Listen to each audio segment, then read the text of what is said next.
नाजरीन अस्सलाम वालेकुम। आप देख रहे हैं मेरे यूट्यूब चैनल और फेसबुक पेज। नाजरीन, आज मैं active voice and passive voice of relative pronoun which as subject in present indefinite tense में स्टार्ट करने वाला हूं। नाजरीन, आइए शुरू करते हैं।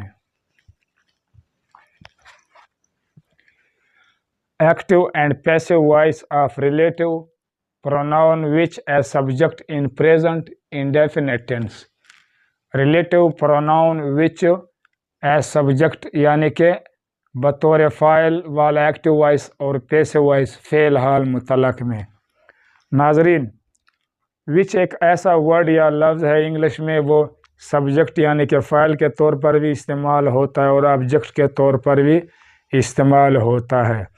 तो नाजरीन, जब एक्टिव वॉइस का जुमला विच से शुरू हो यानी कि सब्जेक्ट के तौर पर शुरू हो, तो पैसिव वॉइस में बाय को स्टार्ट में लगाया जाता है, यानी कि विच से पहले बाय का भी इजाफी तौर पर इस्तेमाल किया जाता है पैसिव वॉइस में। और मनफी बनाने के लिए सब्जेक्ट के बाद नॉट को लगाया जाता है। आइए शुरू करते हैं।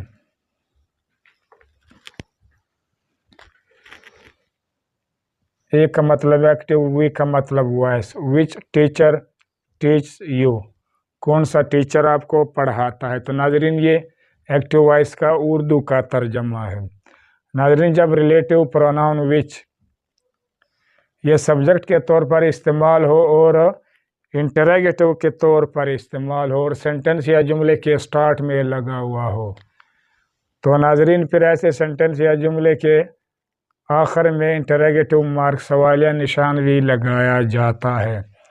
तो नाजरीन, जब हम इसको पैसिव वॉइस में कन्वर्ट करेंगे तो विच को पैसिव वॉइस में कन्वर्ट कर दिया जाता है और विच से पहले बाय का भी इजाफी तौर पर इस्तेमाल किया जाता है विच के साथ।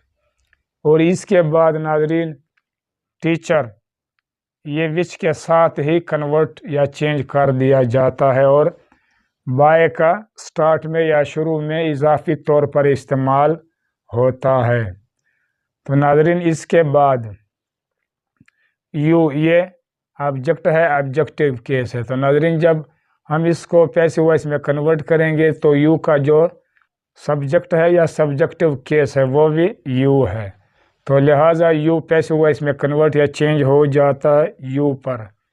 और इसके बाद टीच ये वर्ब है और वर्ब की फर्स्ट फॉर्म है। तो नाजरीन, ये पैसिव वॉइस में कन्वर्ट या चेंज हो जाता है वर्ब की थर्ड फॉर्म पर।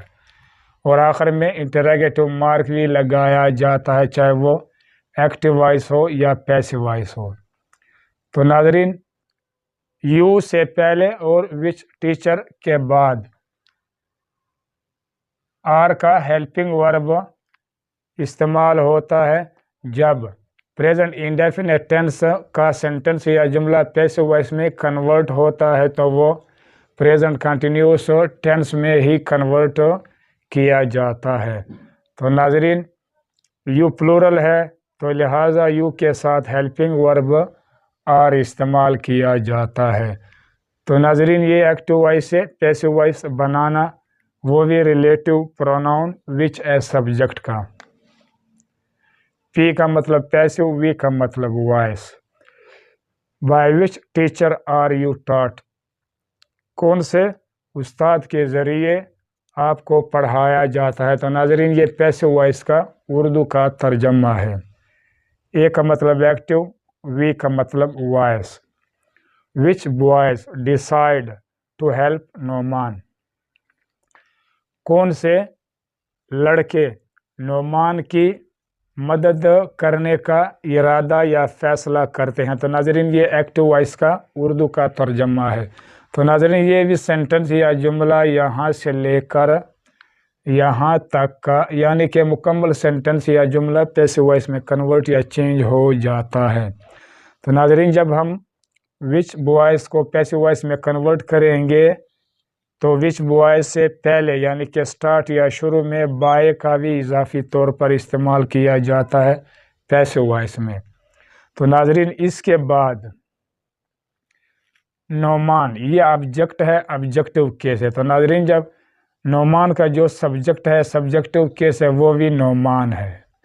تو ناظرین جب ہم اس کو پیسو وائس میں کنورٹ کریں گے تو یہ نعمان یعنی کہ سبجیکٹو کیس پر کنورٹ یا چینج ہو جاتا ہے، اور اس کے ساتھ یعنی کہ اس سے پہلے اور وچ بوائز کے بعد ہیلپنگ ورب از استعمال کیا جاتا ہے، کیونکہ نعمان یہ سنگولر ہے، واحد ہے۔ تو ناظرین اس کے بعد ڈیسائیڈ یہ ورب 1 ہے اور ورب کی فرسٹ فارم ہے۔ تو ناظرین جب ہم اس کو پیسو وائس میں کنورٹ کریں گے تو یہ ورب کی تھرڈ فارم پر یعنی کہ ڈیسائیڈڈ پر کنورٹ یا چینج ہو جاتا ہے۔ تو اس کے بعد ٹو یہ پریپوزیشن ہے، تو یہ پیسو وائس میں کنورٹ یا چینج ہو جاتا ہے، ٹو پر یہ برقرار رہتا ہے۔ ہیلپ یہ ورب 2 ہے اور ورب کی فرسٹ فارم ہے۔ تو ناظرین جب ہم اس کو پیسو وائس میں کنورٹ کریں گے تو یہ پیسو وائس میں ورب کی تھرڈ فارم پر ہی کنورٹ کر دیا جاتا ہے یعنی کہ ہیلپڈ پر، اور آخر میں انٹراگیٹو مارک بھی لگایا جاتا ہے، چاہے وہ ایکٹیو وائس ہو یا پیسو وائس ہو۔ پی وی، پی کا مطلب پیسو، وی کا مطلب voice. By which boys is Noman decided to be helped, کون سے لڑکوں کے ذریعے نعمان کی مدد کیے جانے کا ارادہ یا فیصلہ کیا جاتا ہے۔ تو ناظرین یہ پیسو وائس کا اردو کا ترجمہ ہے۔ ناظرین اس پوائنٹ کو اچھی طرح سے سنیں اور دیکھیں۔ ناظرین جب دوسرا ورب یعنی کہ سیکنڈ ورب کو جب ہم پیسو وائس میں ورب کی تھرڈ فارم میں کنورٹ کریں گے تو ورب سے پہلے اور ٹو یعنی کہ پریپوزیشن ٹو کے بعد بی کا بھی اضافی طور پر استعمال کیا جاتا ہے پیسو وائس میں۔ تو ناظرین یہ طریقہ ہے ایکٹیو وائس سے پیسو وائس بنانا، وہ بھی relative pronoun which as subject کا۔ اگر آپ کو پہلی دفعہ ویڈیو دیکھنے سے سمجھ نہ آئے تو ویڈیو کو دوبارہ دیکھیں تاکہ آپ کو سمجھ آ سکے۔ اب تک کے لیے اتنا ناظرین، اگر میری یہ ویڈیو آپ کو پسند آئے تو سبسکرائب کر کے بیل آئیکن پر کلک کر کے آل پر ضرور کلک کریں اور ساتھ ساتھ لائک بھی کریں۔ انشاءاللہ اگلی ویڈیو میں active voice and passive voice of relative pronoun which as object کے بارے میں سیکھیں گے۔ تب تک کے لیے اللہ نگہبان۔